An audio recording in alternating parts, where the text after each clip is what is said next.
Ladies and gentlemen, coming to you live from the Black Tower Broadcasting Studios, we are here to give you your weekly dose of taint. Please make sure your arms and legs are inside the car at all times. Make sure your seatbelts are properly fastened in a safe manner. You never know where this crazy train is going.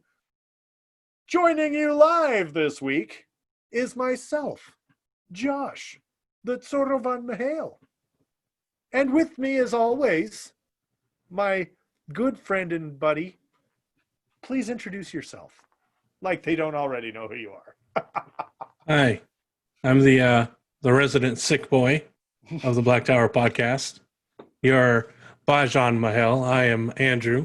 We are joined in spirit by Daniel, who is currently traversing the networks of either the airways or highways or roadways or byways or stairways or whatever ways he is going through. Hopefully not the tainted ways. Yeah, not the ways, hopefully. Yeah. He will be back with us next week. He has taken his recording stuff with him, but he is traveling starting today, I believe, to go and visit family for a couple of weeks for the holidays. So that's why we kicked him out of this episode. He is off of the Black Tower podcast. He's gone. Just for the time for us to do this episode. No, he's still very much with us in spirit. Just, going to go do holiday things with the families and all. So should be back next week, which if you're listening to this publicly, this comes out on Christmas. So Merry freaking Christmas. Yeah, and a tainty new year to you as well. We do have the next episode after this, I believe, will come out on New Year's Day. Have a tainty Christmas. It's the best time of the year. I don't know if there'll be whiskey, but have a cup of cheer. Hey, well, there's going to be some fucking whiskey, I promise you that. There's going to be some whiskey.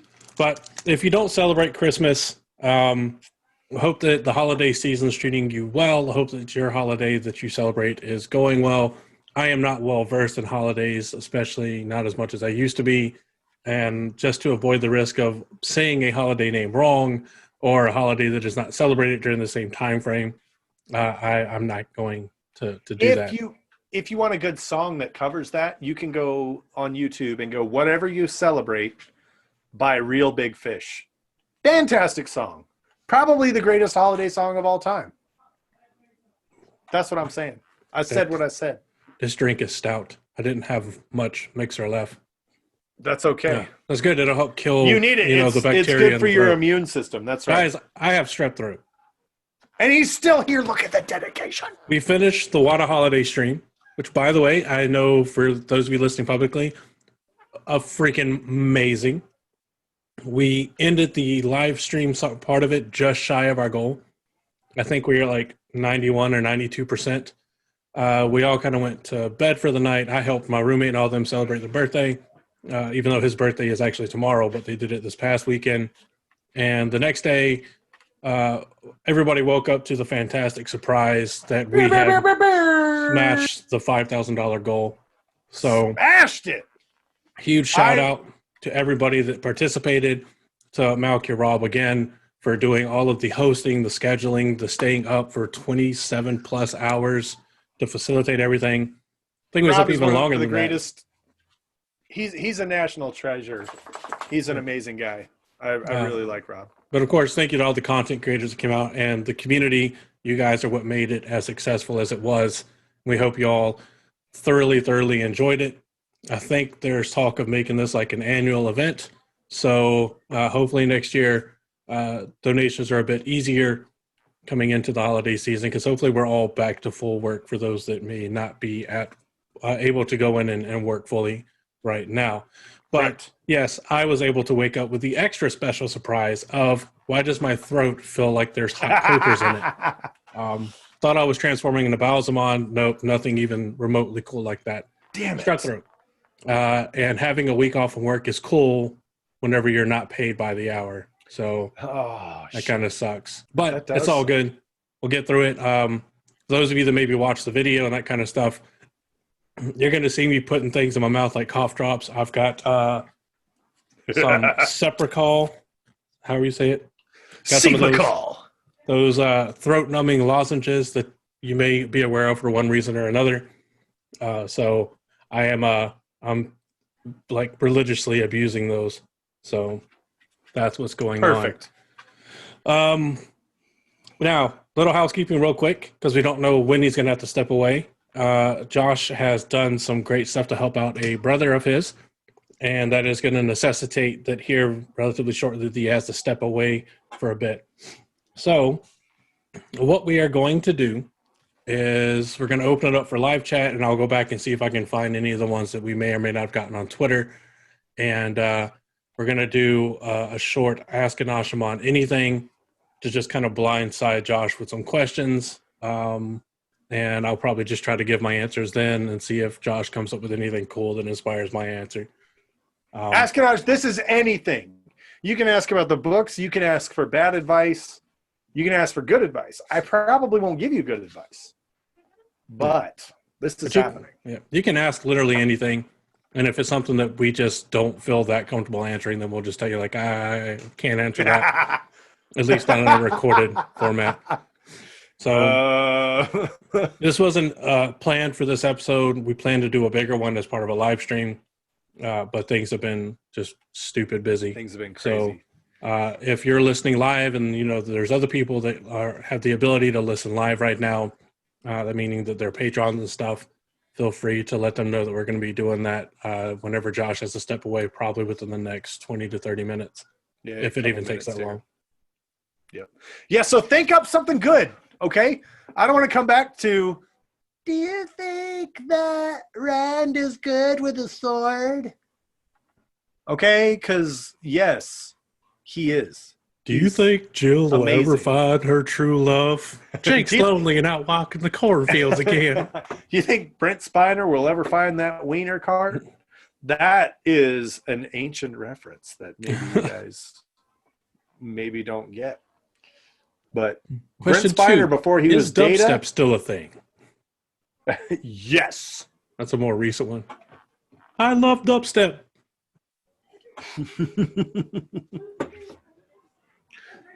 So, but if you see me doing weird things with mouth, it's because I'm moving like cough drops or whatever around. Okay, so it is time. So I'm going to step away. No, it's not. Oh. Well, it will be time in like 2 seconds. Yeah. So I'm going to step away. Make sure you guys have some really great questions. And this is going to be fun. All right, I'll be right back. So, literally, you can ask us anything. You think I would know what I'm doing, but I don't. That wasn't already abundantly obvious. Don't know exactly how long he's going to be gone. So basically what happened, if you're curious as to why he had to step away, was his brother wanted to adopt a dog for the family. And to help facilitate that, Josh and Adrian went and they got the dog, and the dog's been at their house, and now his brother is there for them to meet the dog and everything. So he's going and dealing with that. It's just been just a fucking crazy week. I can hear you talking All right. shit, talking that shit. We got a lot of questions, and this is going to be fun. Apparently I'm only supposed to use one of these lozenges once every 2 hours, so if I just like full on go like stroke mouth because I can't feel it, like post Dennis, I'm sorry. For those of you that are wondering why we suddenly skipped to looking like we do now, which isn't that much different, we didn't magically get prettier. Josh had to step away for a bit to do some family stuff. Shut the fuck up. So we open it up for those that listen live, our Patreons, to ask random questions about anything they wanted at all. Josh has not seen the questions yet. I have, but I have the memory of a fucking goldfish with Alzheimer's. So, yeah. So I'm going to ask Asking Yeah. So this is like a preview of a live stream we'll be doing eventually as soon as we can get it coordinated out. But I'll ask the questions. Some of them Josh will answer first. Some of them I will answer first. And that's how we'll do this lovely thing. So... And I have not seen any of the questions. I am going into this blind. Yep. So the first one that came out, let me make sure this is the first one. Yep. This is the first one. Hot more shoddy or sexy more shoddy, whichever way you want to say it. Sexy. came out trying to put a Thakandar blade straight to my heart with is men actually a sexy lamp? That son of a bitch. I will say this. Person. She's definitely sexy. And she shines light on things. But her value is infinitely more than that of a simple, attractive lamp. My answer is very simple. In case you didn't already know, my answer is no. Want to see why? We did a whole episode a while back on why men is not a sexy lamp, and I've mentioned it 1,001 times. The chat is going wild. Which is funny because you can see all that right now. I can't because I'm keeping track of the questions. Hey, all right. So this one is from Snakes and Foxes. How long was Rand constipated before his release on Dragon Mountain, Veins of Gold? I am going to say at least 3 weeks. Oh, boy. 3 weeks before you turn Veins of Gold into Veins of Brown. I'll concur. Because I would say that he was still constipated even at Veins of Gold, though. Yeah, the question is, how long had he been constipated once he reached that point? He just got a little bit of relief at that point in time. No pun intended. He only squeezed out one little nug.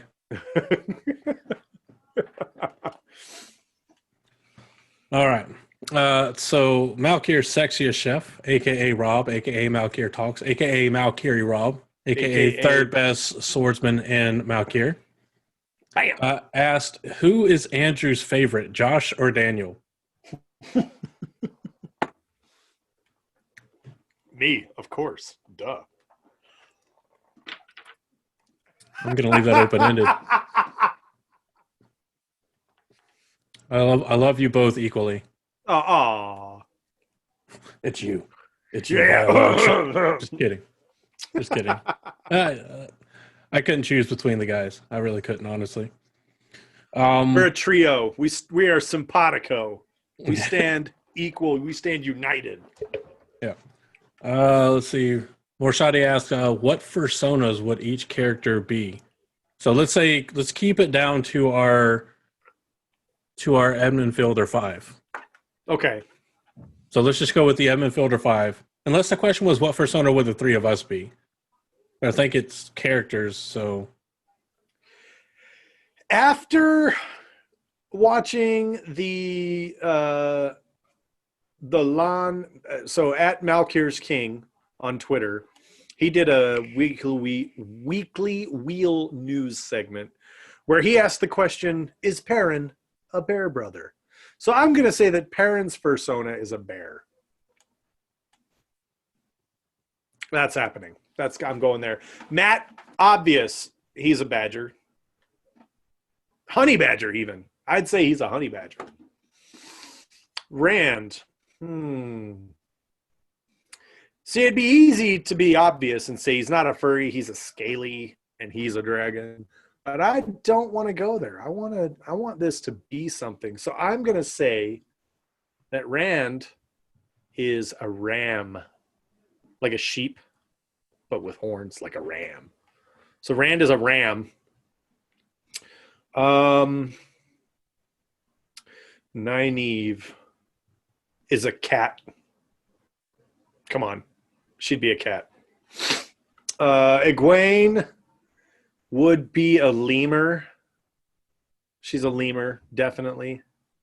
Hopping through the woods one day, right. Steve and Michael saw something strange. Leaping lemur who like to bounce and play. They follow their new bouncing friends. Such a good show. Sabumafu. And now it's like the Crazy Kratts or something like that. They changed it. Same people, but different format. You got to change with the times. Yeah. Let's see. Moiraine and Lon. Moiraine is a turtle, la tortuga, because she's wise and slow to act. And Lon is a hedgehog. Because he can blade it up like nobody. Boom. Okay. I don't know much about Fursanos. Lon's a porcupine, not a hedgehog. I was going to ask that question. Hedgehogs are way too cute. Lon isn't cute. Like little half spiky cupcakes. Oh, okay. Malcurie Rob in the chat has just brought up that Lon is a panther. Because cats do be loving them Aes Sedais. I gotta say, that's a good one. Except for Nynaeve, apparently. At least early on. Every there's an exception to every rule. Well, let's see. Oh, for Perrin and Matt, I feel like I kind of have to go with the obvious, because I think when you think of wolves and foxes, I think that when I think of them fits. Wolves in a pack, they generally won't go out of their way to attack anything they don't see as a threat that isn't a threat to them, unless they have to for food and that kind of stuff. So I think Perrin would be a wolf. I think Matt would be a fox, because he is very nimble, very sneaky, also very cunning. I like it. Sly as a fox. Got to move my lodges. One side of my tongue's going numb. Rand. What's something that is just angsty and angry all the time for no fucking reason? I'm not good with animals. I don't know, man. What's an animal that's like not an insect? That's just stereotypically very angry, will attack anything. Honey badger. Yeah, I'm going to go with honey badger. I'm going to say Rand is the honey badger. Because there's so much of the time that people are like, well, here's this advice that could actually help you. I don't give a fuck. Back the fuck up. Right. Nynaeve. I would still kind of in the line with cat, but I'd say a lynx. Okay. Kind of more specifically, a little bit more dangerous of a cat. Can be fiercely independent, that kind of stuff. Until somebody proves me wrong that that's not what a lynx is, but all right. Egwene. What would Egwene be? I'm going to say Egwene would be like a bobcat. Very strong, very, very willful animals. Underrated in the amount of danger that they pose to people. That's a valid point. And very, very like calculative. They really calculate what they're going to do. They stalk from the trees and any kind of high ground and pounce when it's an opportune moment. And I think that Egwene is very good at doing that. We see that in Saladar. Spoilers for anybody because we haven't given a spoiler warning. We see that in the tower as well, late in the game. Like we see, she does really great jobs with that. Yep. So that's an apt description. I like that. Moraine.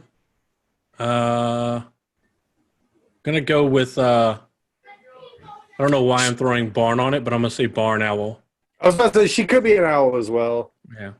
I'm not gonna lie, a lot of that was inspired from Rob putting in that Rand as a grumpy old owl.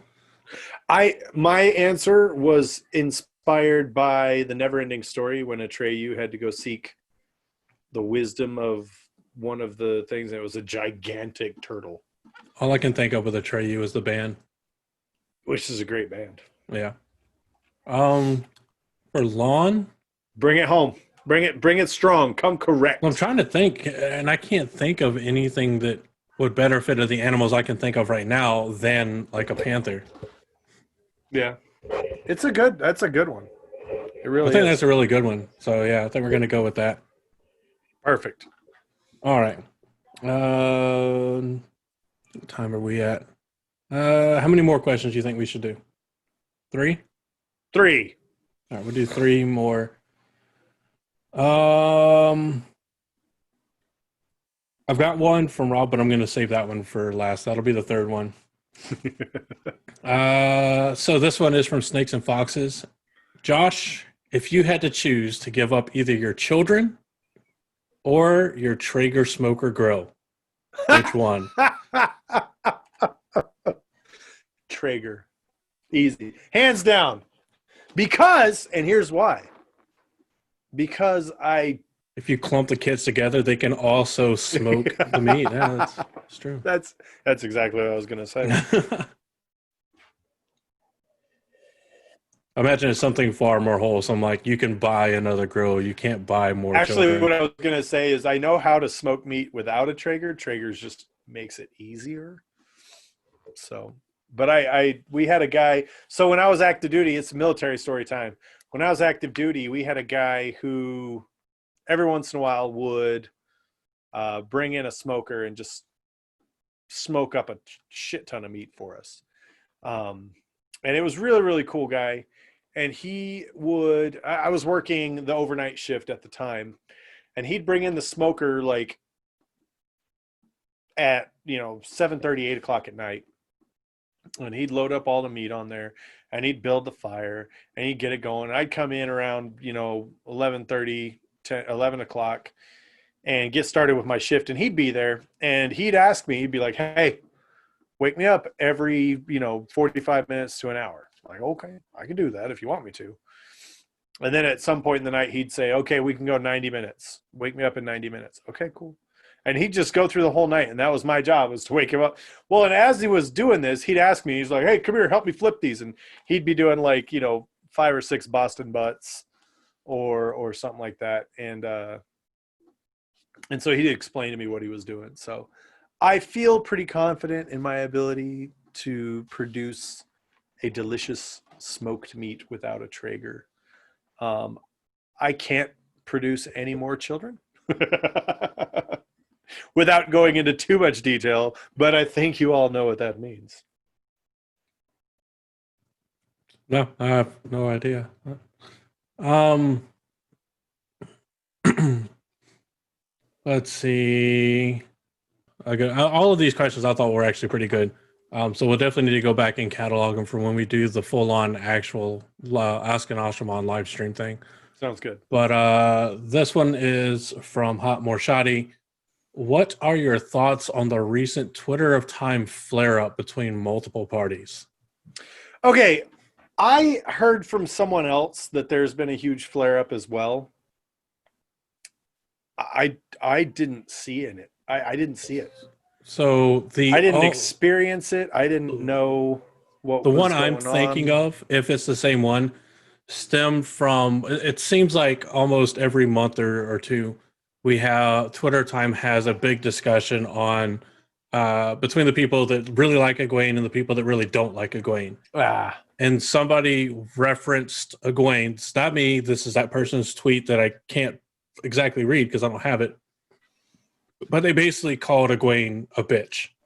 Okay.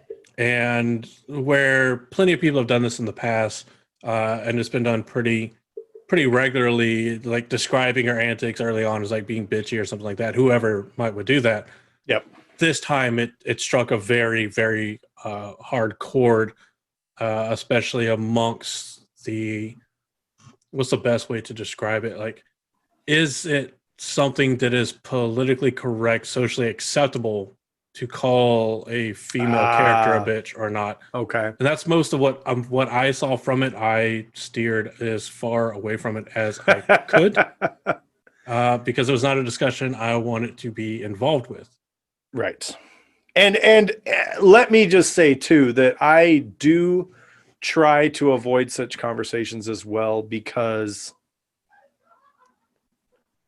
when I'm on Twitter, I'm not there to represent a political agenda or opinion. I'm not there to represent or champion any causes. I guess occasionally we do, like with the Wada holiday kind of thing. Having said that, there are two main things when it comes to things that we altercations certainly online. believe, but we don't bring Yes, the political and societal absolutely. stuff into the podcast. Right. And we do this, and that's the thing, is that a lot of people would not realize that Daniel, Andrew, and myself have very different political and societal opinions. And we've had private conversations just as friends where we've discussed some of these differences and things like that. But when it comes to these types of conversations, especially with social media, I remember two things. First off, I believe very firmly in free speech. Okay? Very firmly in that. As Voltaire said, I abhor what you say, but I will defend till my death your right to say it, because that's a very, very important aspect. So is it tasteful to get on Twitter and say so-and-so's a bitch, or so-and-so's a dick, or so-and-so's a blah, blah, blah, blah, blah? Absolutely not. Like, maybe there are better ways to express that. And I teach, and that's what I try and teach my children as well. When you're expressing yourself, yeah, sure, it's easy to be like, yeah, what the fuck? And I don't reprimand my children when they swear, because I believe it's more important to teach them that there are a time and a place in which that's appropriate. Which is not the upbringing I had. And it was like, or the one that I had. I was there, like the first time or two, it kind of shocked me, but like at the same time, I'm a big proponent of, if you're not the one raising the children, then 90% of the time, shut your mouth. If it's something that's obviously like horrible for a child, then yeah, say something. But I don't think that's horrible for a child. So keeping all this in mind is sort of a framework, for my opinion, when it comes to these types of flare-ups on social media. I look at it like this. It takes 2 seconds of my time to go and scroll right past it. And then guess what? My day's not ruined because I got into an argument with someone over something that ultimately isn't going to make any difference in their mind or in their heart. I now am free from any possible accusation or guilt in adding fuel to a fire that is just going to keep going. My comments will not contribute to somebody else's bad day. I do not agree with virtually everybody on everything. I will tell you that right now. And I have opinions that if I express them, you guys would be like, oh, I didn't know you felt that way. I know. Unsubscribe. Because I don't share those opinions, because frankly, they're none of your business. There are things that I share with people I'm very, very close to. There are things that I don't share with anyone, that I just keep to myself. And I think that's appropriate, and I think that's healthy. But again, that's my opinion. I could be wrong. And most likely I am. Let's face it. I'm wrong a lot. Just part of our shtick is being wrong frequently. So. Right? I mean, but no, when it comes to those kinds of things, man, just scroll past it. Honestly, nobody's mind was changed. Is it appropriate to call a woman a bitch? Guess what? All the people who think it's okay still think it's okay. And all the people who think it's not okay still think it's not okay. So all that was accomplished was stress and drama and bad feelings. Yeah. I mean, I'm very much in the overall same camp as you are with that. Very much with the quote you brought up. I mean, and that's kind of something that may be partially instilled by our service. You know, every time somebody brings it up, I think of like Vietnam soldiers that were just following orders. Right. Doing what their job was to do. And of course, there's the obvious clapback of like, well, all the Nazi soldiers were just doing what they were told to do. And I'm like, yeah, and you're always going to have situations like that. But regardless of whether you hate me or love me, I'm still going to be willing to defend your right to say what you want to say. Absolutely. And be a part of the discussion until the day I die. I don't think anybody should be silenced or canceled just because they have a difference of opinion. Absolutely. That being said, I think that there are things that I wouldn't want to see as part of the mainstream discussion. And someone in the chat here brought up a very good point, that what made a lot of it so bad was it evolved into mudslinging rather than discourse. And it's whenever things go to like that, to where if I'm in a debate with somebody about a topic, and they just start attacking me or my upbringing or stuff like that, they're not even talking about the argument. You know, they're making all these phallic, and I don't mean penis shaped. I mean like felonious. Is that a word? They're using all these logical fallacies to go off of it and about the discussion. Then to me, it's no longer a discussion that I even want to be a part of. And generally, I will remove myself from the discussion, because people that are already devolving into mudslinging stuff, you're not going to change anybody's opinion. You're not going to change anybody's name. All it does is offend people and put everybody on the offensive or defensive, and it gets us nowhere. And I'd like to think that the fandom on Twitter is far better than that overall. Doesn't mean that it never happens, but I We're all don't think still it's human, something too. that we really should be focusing on more than saying, like, look, you can say what you want to say. Nobody can stop you from that. But if it gets into a discussion where you're just attacking each other, then that's a good signal that you all should just stop the discussion. Because on Twitter, there's this amazing thing you can do, and I don't know how many people know about this. It's almost like it's a core feature of Twitter where you can mute and block people that make you feel that way. That's where true. you don't have to see it. You can cater your Twitter experience to what you want to see. And Yep. I don't think there's anything wrong with that. Cater your online experiences when you can to avoid that kind of stuff. I That's think not you even- should still expose yourself to other points of view and other thoughts. Yes. But to the point where it becomes toxic and destructive, then yeah, I think by all means. I've said it before on Twitter, and I maintain it, and I will always do it. I don't care what side of what political or social spectrum you're on. If you post anything that is 100% exclusionary to another group that's not within reason, like if you're like racist or terrible, fully with you. But if you're like, you don't agree with me that blue is the best color in the world, and if you don't, then you're not welcome around here, then I'm going to block you because I don't deal with exclusionary people. That's not justified. And obviously being exclusionary towards like racists and bigots and people like that are more than justified. I think it's important to remember too that we talk a lot on the show about we have diverse opinions. Don't be afraid to discuss different things with people. That's fine, but have some wisdom, have some temperance and prudence with that. Is this a conversation where you're going to be able to get in, exchange facts, and be able to walk away going, I learned something new? Or is this going to be a conversation where you're going to say, well, you're wrong because? Yeah. Well, no, you're wrong because. Because the second you start laying down an ultimatum of you're wrong because, conversation's over. It's no longer a conversation. Now it's two people preaching at each other louder and louder and louder until feelings are hurt and flare-ups happen. So I guess as for the main takeaway, Twitter of Time, you guys are awesome. You really are. We love interacting with you. We love the Looney Theories. We love the Wheel of Time Dance Party.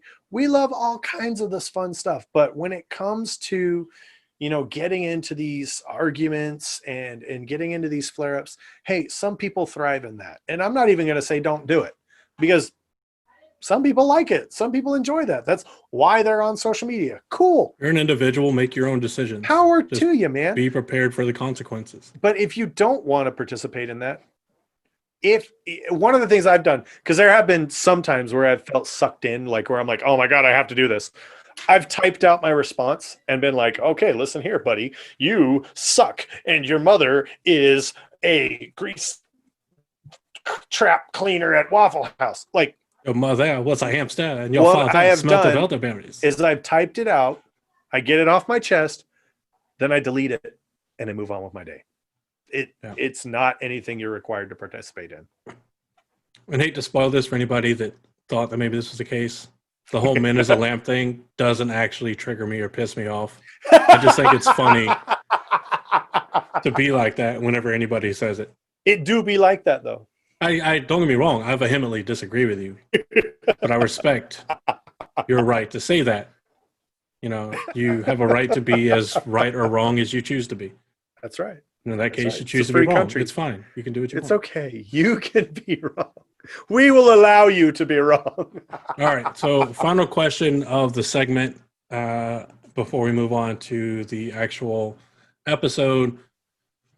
What are the plans for BTP Season 3?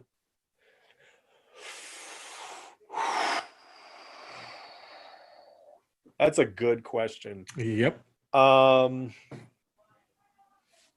Obviously, there's going to be some some production values that we're going to look into. Not saying Andrew does not do an amazing job, because he does. He does an absolutely I screw fantastic up all the job. fucking time. But like my my setup right here, I'm gonna be doing some office upgrades to make sure that I'm a little bit more presentable. I think we're already testing the waters with aspects like BTP Reacts, which if you guys haven't seen that, you should go to YouTube. You should go to our YouTube channel and look up BTP Reacts. We talk about different things that is exclusively on YouTube.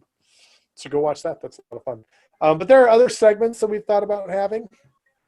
Obviously, the Gathering Madness will be a good platform for us to roll out some of these features for the future. And that is like our transition point. I don't want to give it away because it's spoilers. And I see through you, Rob. Mm-hmm. I see you. You think you slick. You think you sneaky, but you ain't getting spoilers from us, buddy. Yeah. It'll just be interesting to see what we can do, because we can tell you that season 2 will not be 2 years long like season 1 was. That's true. So after the Gathering Madness every year, so after the October 18th-ish time frame, depending on what weekends that falls on, there will be a new season, and whatever is new or is changed or is different about that will be announced then. And if we have other people involved with it before, like we have been talking with Unraveling the Pattern or Lauren for at least a month or two before season 2, Yeah. he did our fantastic intro and the video that we're using for outro. Yes. So basically did our intro and outro for season 2. But obviously that big move was to incorporate video into this and to do more on YouTube, so the people that watch on YouTube don't just stare at a static image, but it's not so taxing and involved to where if you're not watching the screen, you're going to be lost. It's still it's like a video cast rather than just a podcast, even though occasionally we will throw some visuals in there. I'm hoping to grow in what I can do with editing. There's always a desire for our setup and quality to be better and to get better. Though I'm not sure if you want to see this face in 4K or not, because I don't. So, but you'll just have to wait and see, much like we will, because we honestly haven't talked a ton about it because we just started season 2. So, but the rollouts are, I can say this, the rollouts are going great with season 2. We've had a lot of fun learning a lot of new things, incorporating like our website. That's a new thing. That's a product of season 2. Doing the videos, that's a product of season 2. So we're going to be experimenting throughout the year. So if you see something you like, let us know. Leave a comment, shoot us a message, say, hey, I thought that was awesome. Can you guys do more of that?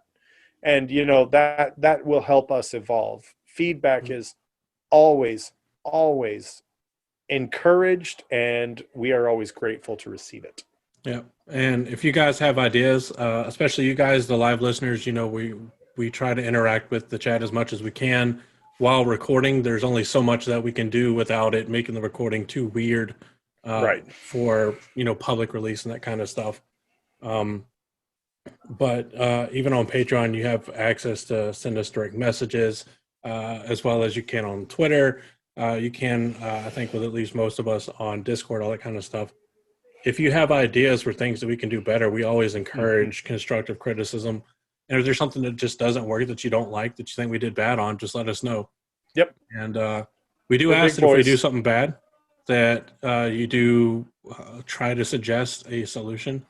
And if you can't, we'd rather know that something maybe wasn't great rather than just you not saying anything because you don't have a potential solution. We're not going to sit there and be like, how dare you be a complainer and not a solver. Like that's not the way.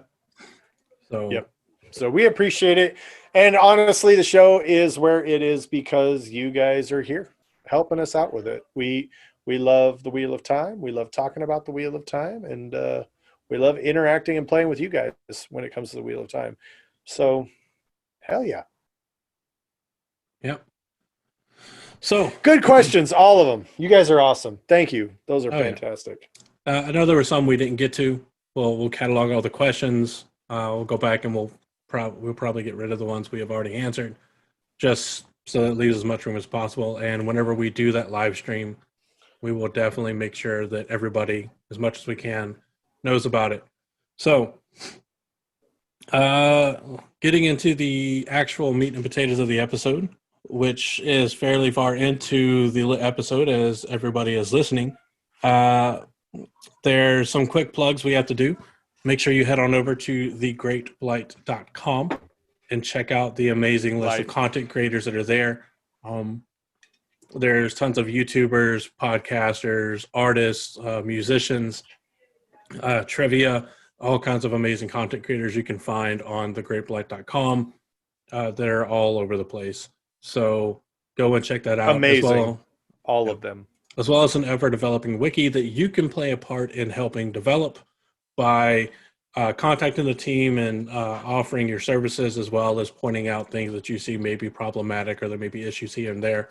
They definitely do encourage and appreciate that. So head over and check that out. When you're done with that and you suddenly feel that the overall vibe in your room or your house maybe just isn't where you want it, and you want some stuff to put around your house that will help cleanse the air and induce positive vibes and energy. Maybe you just got done watching a Twitter feud and you're just like, this room is too toxic. Sage! Sage! I am not going to recommend putting these directly in your computer because different materials and minerals interact differently with electricity and ionized air. But you can head on over to the lovely Crystal Barista's shop and find all of your crystal and mineral and just fancy rock needs, as well as some dope subscription boxes that are guaranteed to keep Josh super busy the first part of every month and most of December. Yes, please subscribe. It's my favorite thing. No, each box is quite literally handcrafted. Adrian will select each stone, put it in a bag with a label. There's usually another thing in there. If you're looking for a subscription box because you want to increase your collection or learn more about rocks and minerals, it's really the best way to go. So someone who wants to start learning about rocks and minerals, maybe a kid who's shown an interest in it, get them a subscription box, man. It's the gift that gives all year. It's Does she amazing. have any shipping limitations? I think she does have a limitation on how many subscriptions she has, but she did just switch platforms. So I believe there are openings. Okay. Because come one of get our some. lovely chef talented UK peoples was wondering if she ships All abroad. over the world, wherever there are not legal tariffs and whatnot. So the main kind of limiting factor may be on the subscription boxes, but for like individual orders, she ships worldwide. Absolutely. All right. Absolutely. And even we do even have subscription boxes. We've sent them to Canada before. And I think we've even sent things to Australia as well. So Much like our own merch shop, which is fulfilled by Spreadshirt, that has worldwide shipping. And I know for a fact we have sent stuff to Australia and a couple other countries as well. And we've just expanded our merch. So we've got our regular merch shop at our website at blacktowerpod.com. Just click the merch link. It goes to our merch store. But we've got another one. We're a part of the Frosted Mug Society, ladies and gentlemen. If you go to newcreationsbyjen.com and look up the Black Tower Podcast, there we are in all our glory. We got our frosty mugs. We got our shot glasses. We got all kinds of stuff. And soon to be more designs coming. Oh, yeah. And if you have ideas for designs, feel free to send them to us. We'll take those too. Even if it's just concept art for us to work from, we'll be ever grateful. And you'll definitely get a nice shout out. And we'll figure out the logistics with you. We're not just going to like, oh, cool, this is mine now. Yeah. It's like what we did with our chibis. We actually did commission those for the purpose of of marketing and selling those. So Yeah. it's good times. We will make sure that we are duly compensating you for your work. Yep. Something else that is coming up, even if you are listening to this when it's publicly available on Christmas or the 25th of December, whatever day it is for you, in a week-ish time frame, I think literally 6 days time frame. 6 days from the date this goes public. So I'm talking about the 31st of December as the calendar states, based off of, I believe, Eastern time. Yes, Eastern time. Starting at 9 p.m. Eastern on New Year's Eve, Jen and Jess with the White Tower podcast are doing their New Year's Jingle Jam 2020.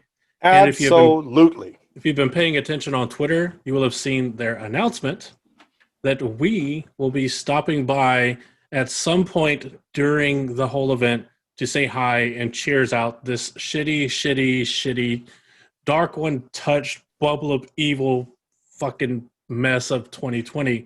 Because if there's one thing that can bring an end to this year, it's the White Tower and the Black Tower working together. Maybe we could send them some of our shot recipes from the Gathering Madness, and we could have a couple shots with them.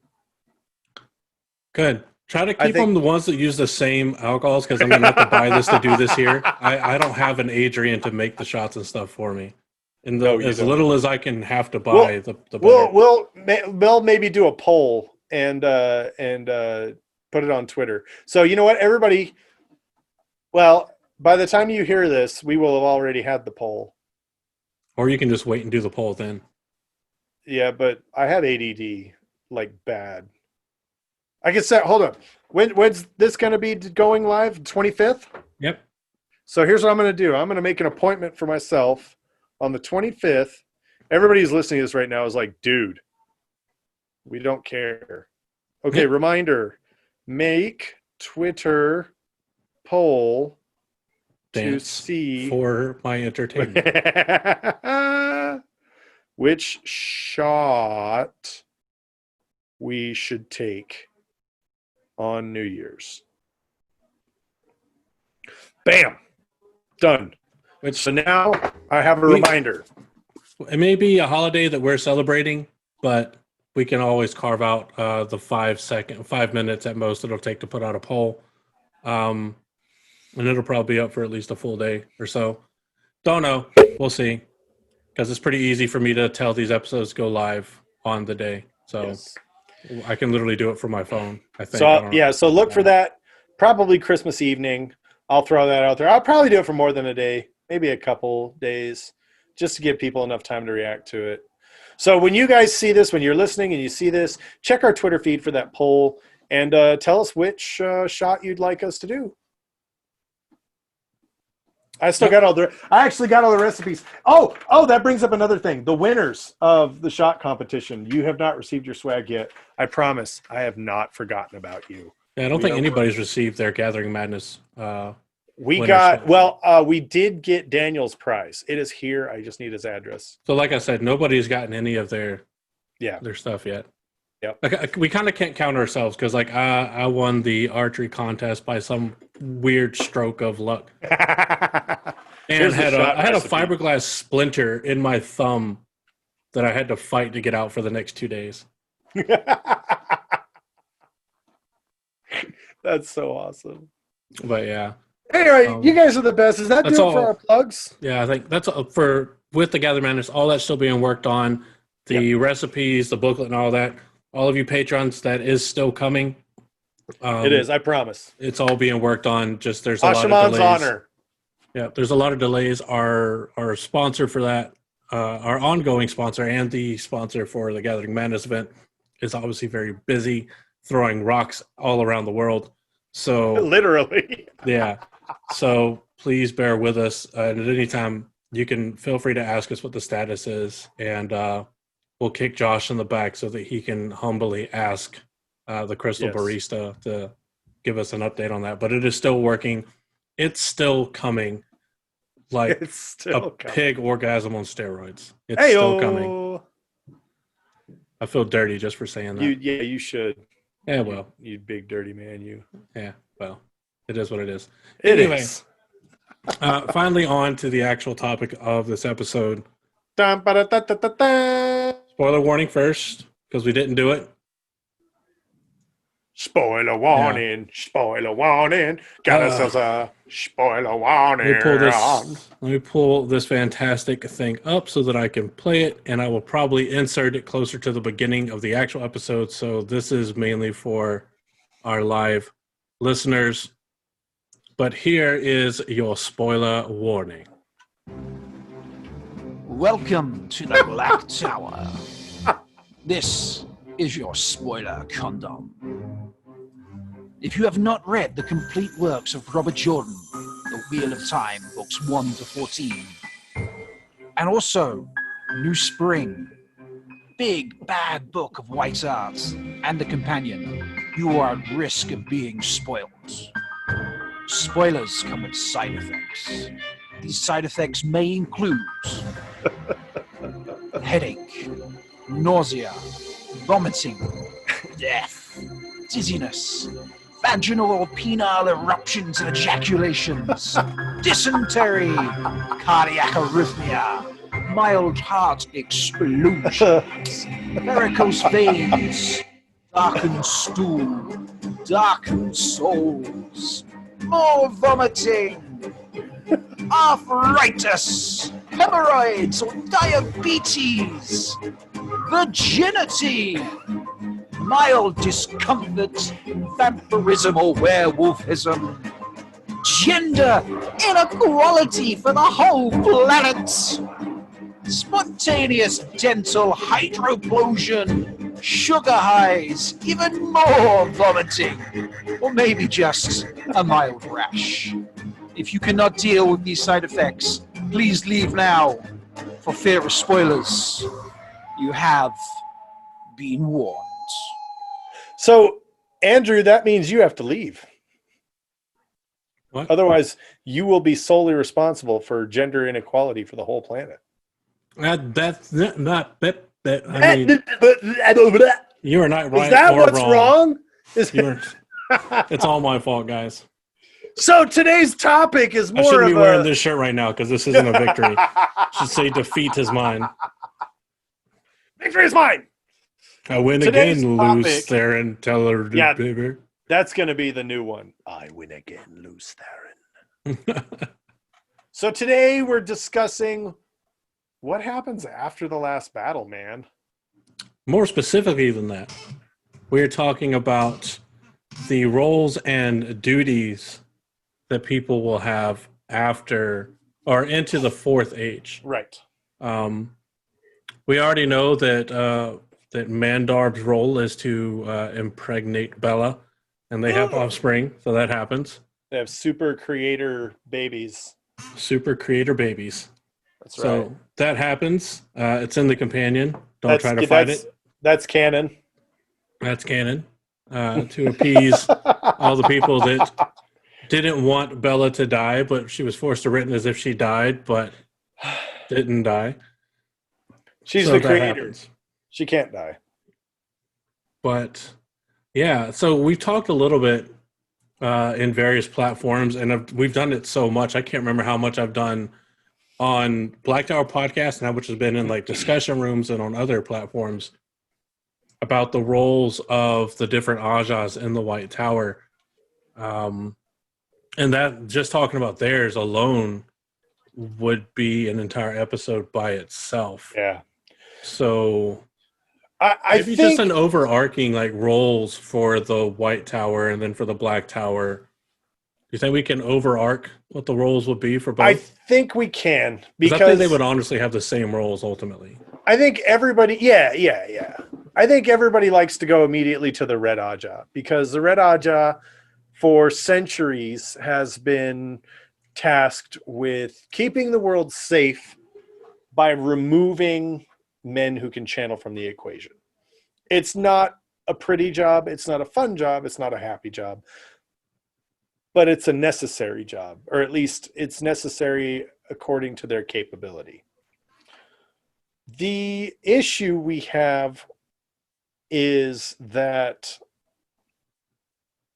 Saidin is cleansed. Taint is no longer a threat to the Don't world. take my taint. Men can now channel without fear of going mad and killing everything and everyone they love. So I think the early people who don't think about it too much would say that, well, the Red Aja should be disbanded now because there's not a job for them. And I would disagree. We already know we have Pavara, who is smart, capable, and amazing.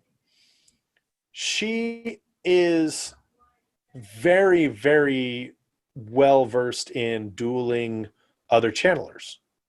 So men who can channel, she's at the Black Tower, they get attacked by men who can channel, men who've been turned by Taim. She was able to hold her own, even though the men could channel more Saidin than she could Saidar, and there were more of them.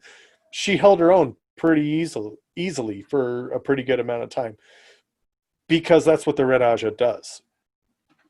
So the Red Aja could be tasked to work with Ashaman, like Pravara and Andral do, where they're bonded, or not even necessarily with bonding. It could be that they work with, training with Ashaman or training Ashaman to use, their weaves together, maybe to help, if they, Lord Dragon forbid, they go into another, war type scenario and they have to fight against other channelers. I just had a brain blast. Oh, brain blast. Blast it. Based off of that idea, what if the Red Aja is now the main Aja that works with the Black Tower in how to just work with Aes Sedai in like diplomatic ways and non like combative type of weaving. Exactly. But then exactly the Green Aja is the one that comes over and they do all the training to train the Black Tower Ashaman and soldiers and dedicated on how to fight in combat with the Aes Sedai, and they're like the bridging trainers between the two. Right. So you're still going to have the whites who are going to hide in their logic corners. The browns are still going to be buried in books. Like the fourth age isn't going to matter too much to them. The browns would want to catalog and record everything, of course. Save everything for posterity kind of a thing. The white Aja, they might poke and prod at some of the diplomatic procedures that have happened. The yellows, they would probably have an envoy to the Black Tower as well to learn from Flynn, and probably set up a gar, as I've started referring to it as. Gar is old tongue for weapon, and so instead of Ajas we have gars, and so you've got the yellow Aja that helps set up triage and procedure to help the Black Tower streamline its triage type scenarios. I mean, there's a lot of good uses, but for the most part, the only one whose tasks really have to change is the Red Aja. They have to readjust their paradigm of existence. Yeah, and I very much back the idea. I mean, if we follow the logic of the cyclical nature, the fucking round nature of time that the Wheel of Time puts forward, is that eventually you're not going to have a white tower and a black tower. You're just going to have a place like Paradisen where it's just channelers all working together underneath the same name, underneath the same roofs, doing a lot of the same stuff. You might have this group that specializes in this and this group that specializes in that. Obviously, you had what was the name of the school where all the studies happened and where they discovered the new source of power? What was that called? It was like Rand's school that he set up in Carrion. No, not Rand's. During the Age of Legends. Oh, what was it? I don't know either. To the Google. Column Dom. There you go. Yes. So it was a good time to ask because I know more Saudis listening. So you're going to have that will probably encompass like people that identify with the white Aja, with the gray Aja, with the brown Aja, all working together and doing that. And, they'll have a spackling of people that identify with the blue Aja that come through, or I'll call them Dawn. Right. Sorry. So I fully think that's what's going to happen. It's not going to happen in the Fourth Age, I don't think. It might start to towards the end. It might be that founding that brings us out of the Fourth Age, but I highly doubt it. I don't see that happening until the Fifth or Sixth Age. And then I see it as being something that happens more as a consequence of technological advancement as technologies get better and you develop things like gasoline and fuel sources and stuff like that people steer away from magic and more into science, and using the elements of the world and what they have to offer. Because to me, I see it. There's an age that comes around where all that's left behind. You don't use petroleum products and that kind of stuff anymore, Right. because it's just not feasible, and you've discovered better power sources, which is just using the one power again. And that's kind of how I think it goes. But yeah, I can see that. So I can see that, and a reunification of the towers eventually makes sense. I think that you're going to have to go through a couple of Mahales though before that's really an option. I don't know that even Logain, as he heals emotionally, I don't think he's going to be ready for that. Oh no. And that the leader sets a tone for the culture that is going to be there, and I think that it's going to take some time for them. Now, there could even be, as a part of a reunification effort, there could be they start doing like a swap over, like a couple of Ashman train at the White Tower, a couple of Aes Sedai train at the Black Tower, maybe even a set of a third neutral site where they can live and work together and learn how to team up in the better, more efficient ways. I don't know. That's a good idea. Yeah. It would take a long time, though. A long time. Oh, yeah. I had a thought and it just left me. Anyway. I hate it when that happens. Oh, yeah. That's it. And that's what we spend a lot of our time discussing is, what things change for the Chandlers going into the new Fourth Age, or the old Fourth Age, whatever you want to call it. But we don't spend a whole lot of time really talking about what happens for the rest of the world.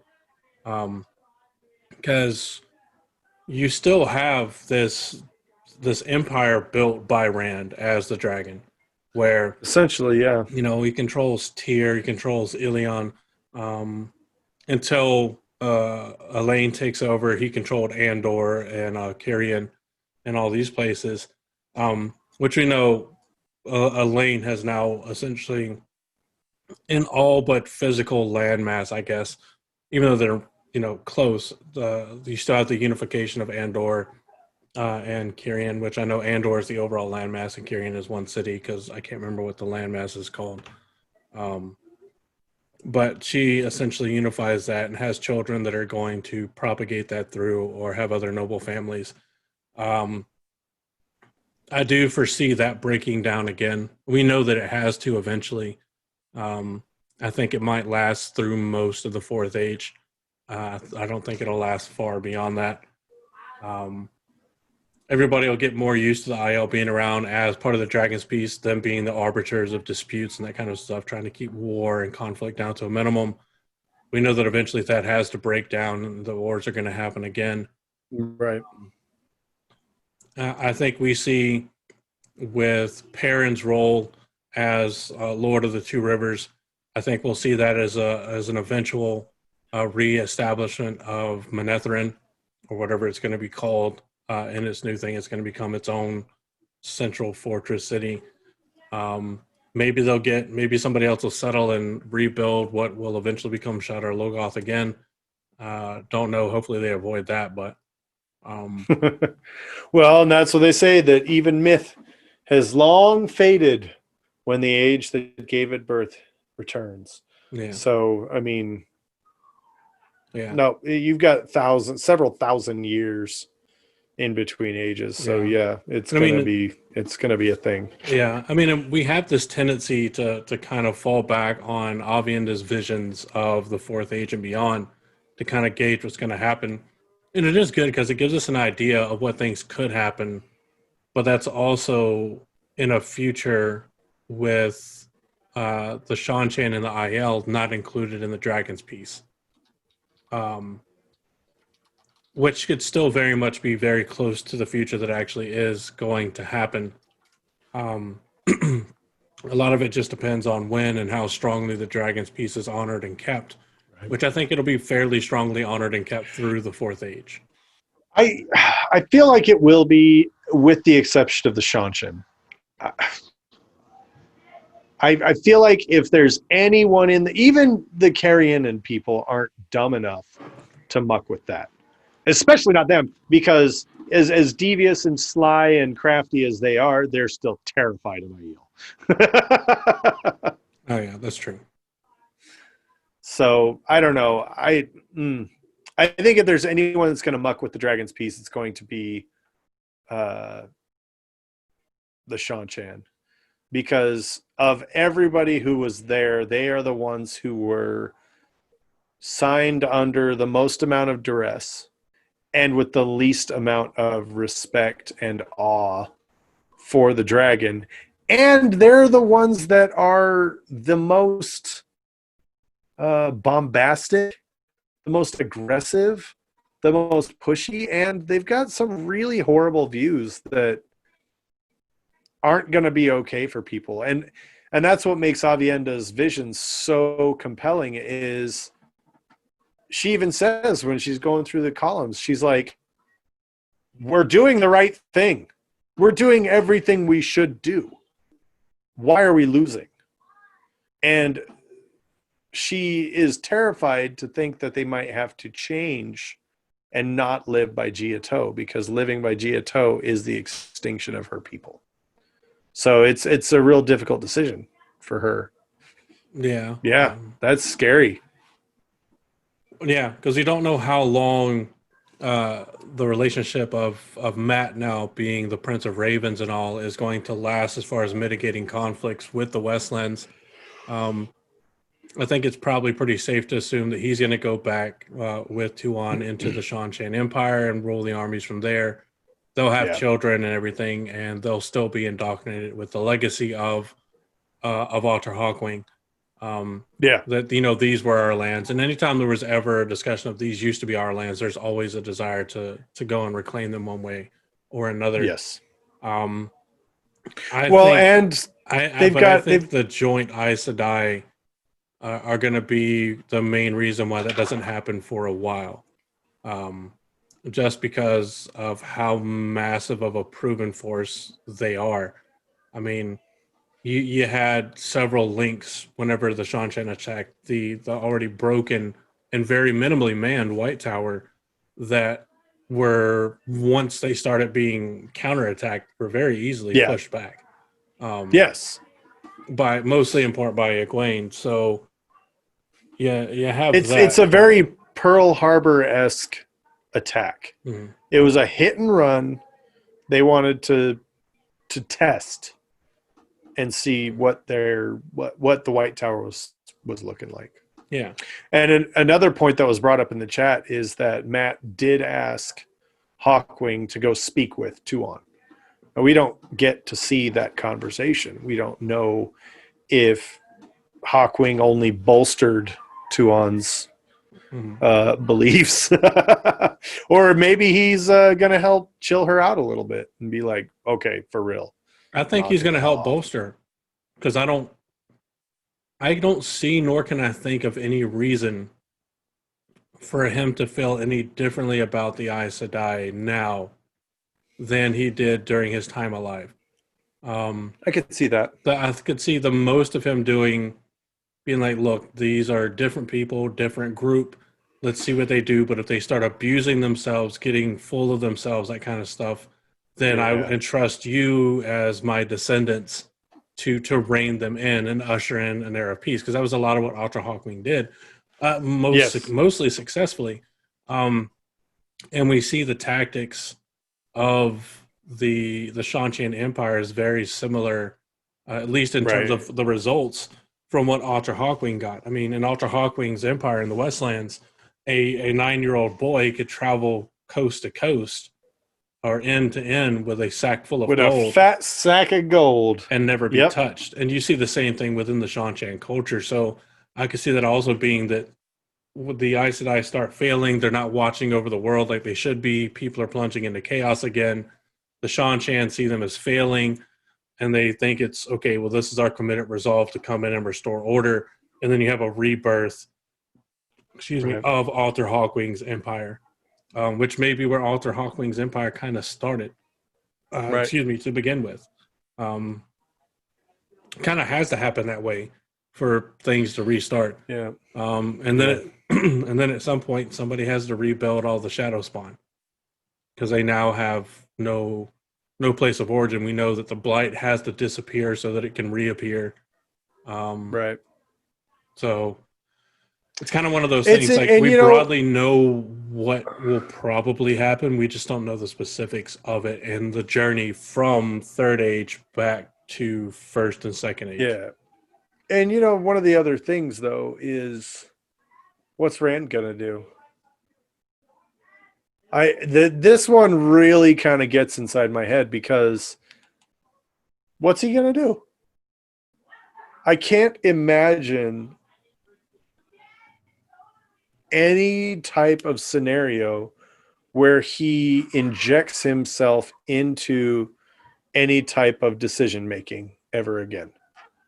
Like I want to say that he finds a nice quiet farm somewhere and just lives out his days. Not even in the Two Rivers, but he's still Rand, and you know, he's still got that loose Theron-ness about him. So as he hears about tragedy, I can't imagine him being able to ignore it. So there's got to be some type of Maybe things not. happening there. Maybe not the Rand that we know, but this version of Rand is very different. Yeah.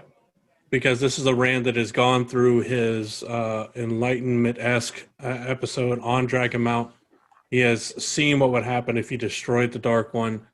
This is a very much more focus on the overall world, and Yeah. that things have to be certain ways for reasons. So I could see him not liking what's happening, but I don't know how much he's actually going to interject himself to try to fix anything that's going wrong.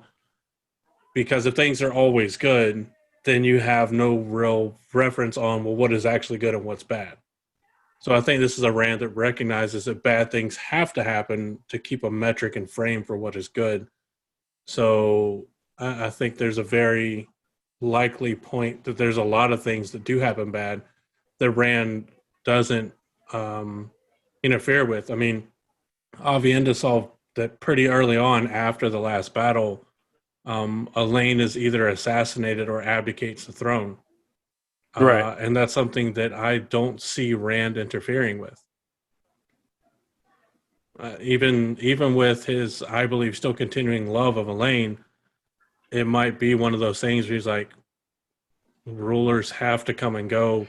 Yeah. Things happen. People have to learn and make their own mistakes. And I guess a lot of that depends on just how his perspective has changed.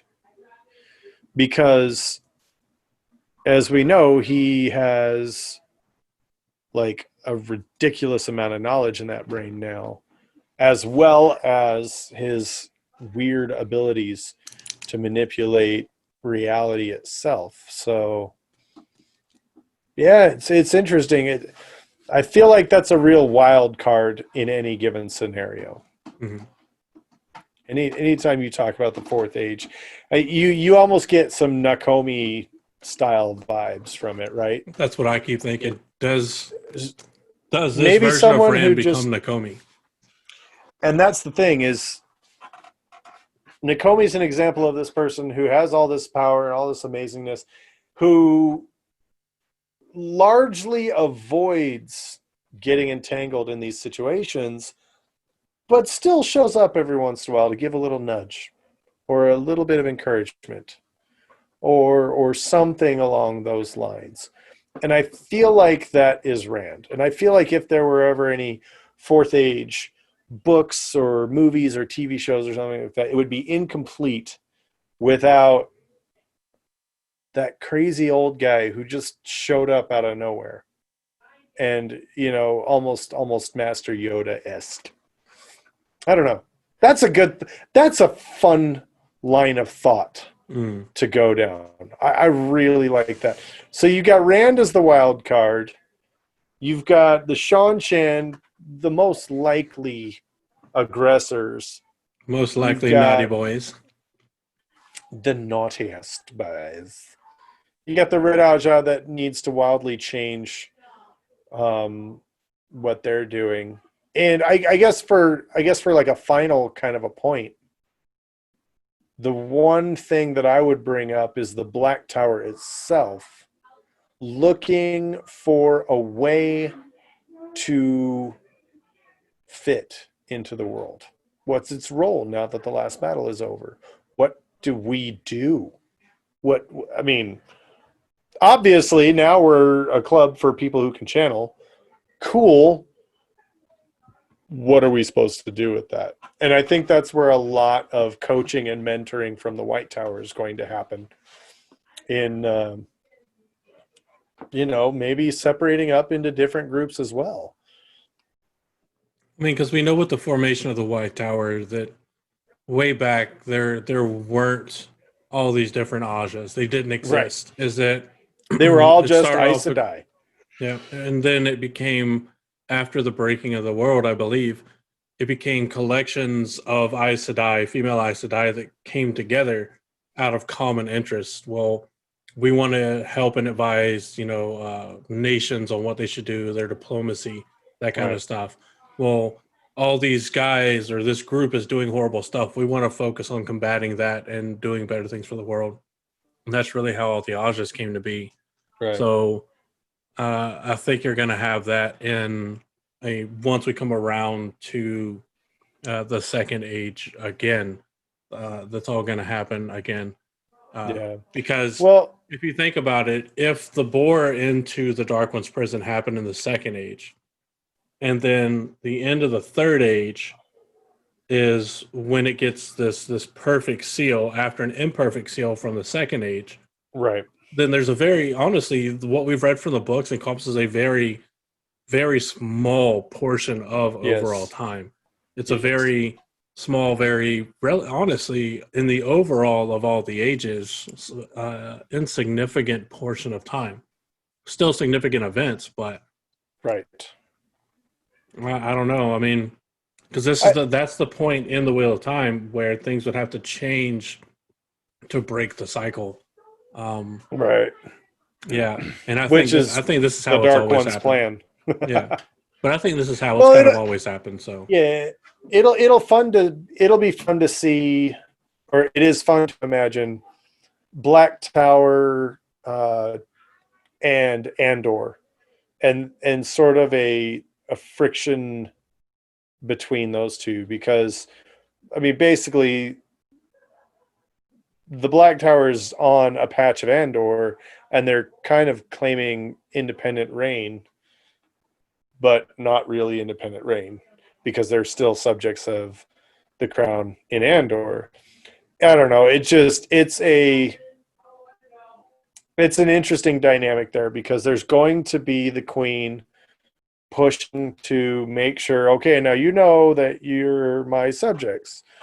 And then the Black Tower is going to be saying, yes, we are, but we're not going to just jump at your beck and call. We are the Black Tower.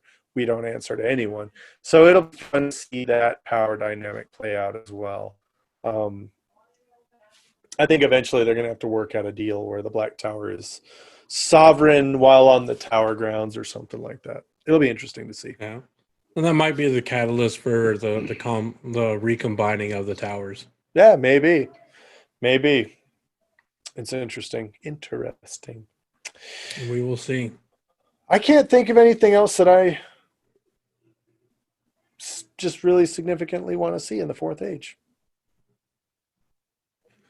I don't know. I mean, maybe a Joe car. I mean, it's just one of those things that we have ideas of how things are going to progress from our own history, because we see a ton of parallels from our own history with the Wheel of Time. It's true. But you're also getting into the start of that unknown time frame. Nobody knows what has happened before, because even bits of information from the first age are very obscure relics, like the Apollo landing and that kind of stuff. Right. So, yeah. I don't know. Yeah, it's interesting. Well, and they even talk about the Tirangrial that uses the air, the weaves over the air that you don't have to even be a channeler to use. Like, is that a cell phone? That sounds like a damn cell phone. Yeah. But thank you guys so much for listening. Thank you guys so much for being here. Andrew, thank you for powering through your absolutely horrible condition. I hope that you get better soon. I mean, I don't think it's absolutely horrible. I've had worse, but no, strep sucks. I hate strep. It is the bane of all existence. Well, if you have a strep throat, I don't see any branding on this, but Seprecol.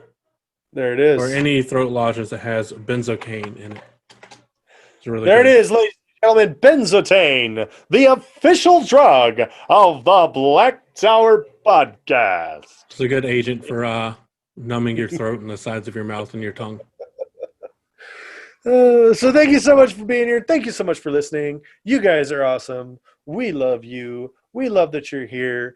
If you're seeing this video and you think it's awesome, leave a comment and say, hey, you guys are awesome. If you watch this video or listen to this podcast and you think it sucked, leave a comment and say, hey, you guys suck.